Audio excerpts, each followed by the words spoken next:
I understand I'm now the youngest Liberal MP in the House of Representatives. It's exciting, but the reality hasn't sunk in just yet. It's still a few days after the election.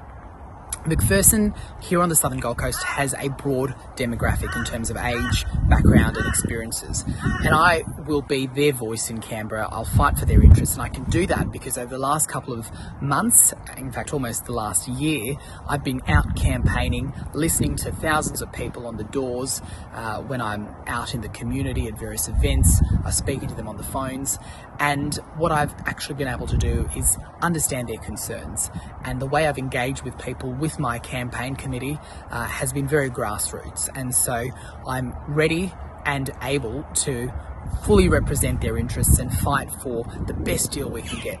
As you may know, my parents migrated here from Goa, and I'm very proud to have Goan culture flowing through my veins, because we're a culture that is hardworking, that believes in reward for effort, believes in small business and enterprise, and believes in the importance of the family unit. And these are also the reasons that I joined the Liberal National Party, because we share those values, and those values have, informed my childhood, they've informed my growth as an individual, and they will also be a part of my future as a Member of Parliament. I'm fortunate to have had the experience of working for Australia's former Foreign Minister, Julie Bishop.